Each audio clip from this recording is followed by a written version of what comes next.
Hello everyone, welcome back to my channel. Here is another interesting step-by-step income tax tutorial for declaring your foreign government pension income. These types of pensions are eligible for tax credits in France. Please subscribe and support the channel for some amazing content about expat life in France. French income tax declaration forms accept only euros as currency. So, all the income earned outside France must be converted to euros on the exact date of receiving the income. The Bank of France publishes the daily exchange rates for various currencies. You can download the rates in CSV format and open it in MS Excel, etc. The file will list the dates and the corresponding exchange rate for each currency. First, what is a government pension? Well, it is the pension paid to government employees for their service. I have attached a couple of extracts from DTAs signed with India and the UK as examples. In this video, I will be explaining both the online and offline declaration methods. If you are submitting an offline income tax declaration, you can skip the online part.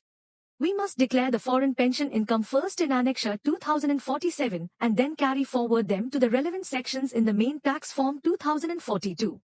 The Annexure 2047 Not Tax Guide about foreign income helps in completing the 2047 form. It also lists the tax credits applicable for income from various countries.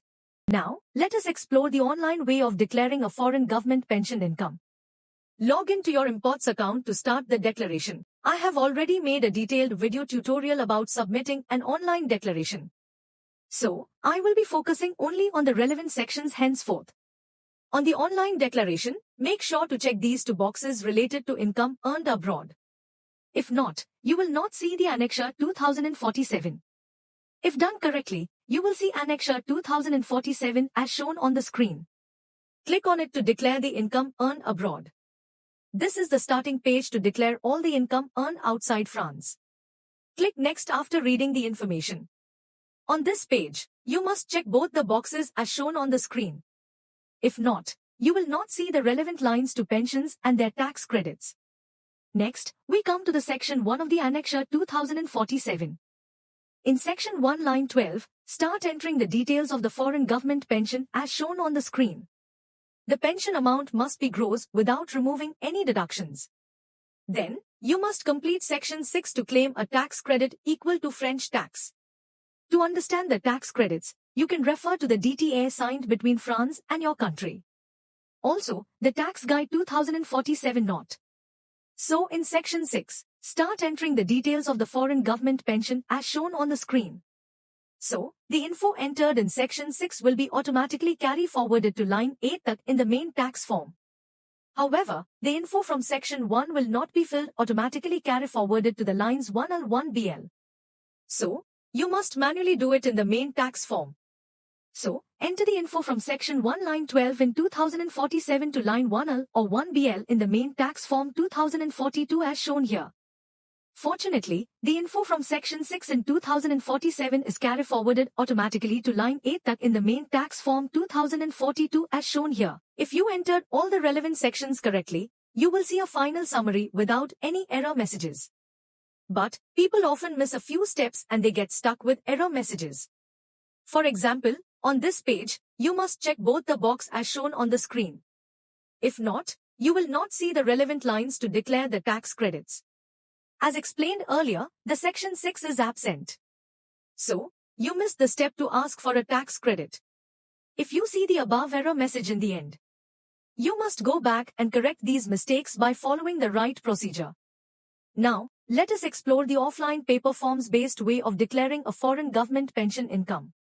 You can download the Annexure Form 2047 NK and the main tax form 2042 from the links shared in the description below. Let us take an example of 100 euros government pension income earned in India or the UK. If you are from a different country, feel free to ask your questions in the comments below. In section 1 line 12, start entering the details of the foreign government pension as shown on the screen. The pension amount must be gross without removing any deductions. Then, you must complete section 6 to claim a tax credit equal to French tax. To understand the tax credits, you can refer to the DTA signed between France and your country. Also, the Tax Guide 2047 Not. So in section 6, start entering the details of the foreign government pension as shown on the screen. The total pension amount from this Section 6 in 2047 must be carried forwarded to line 8 in the main tax form 2042. All the income entered in Annexure 2047 must be carried forward to the relevant sections in the main tax form 2042. So, enter the info from Section 1 line 12 in the 2047 form to line 1L or 1BL in the main tax form 2042 as shown here. Then, the info from Section 6 in 2047 must be carried forward to line 8 in the main tax form 2042 as shown here. So, the €100 foreign government pension income is nullified by a tax credit equal to French tax. So, this pension is not taxable in France. Many frequently asked questions are answered on my website prasantragopathy.com under the income tax category. You can also ask your questions in the comments below and I will try to answer as much as possible. A few examples of these FAQs answered on my website. And there you have it, the step-by-step process of declaring the foreign government pension income. Remember, it is important to submit your income tax declarations on time and accurately to avoid penalties from the French tax department. Thanks for watching. Please subscribe and support the channel for amazing content about expat life in France. Have a great day.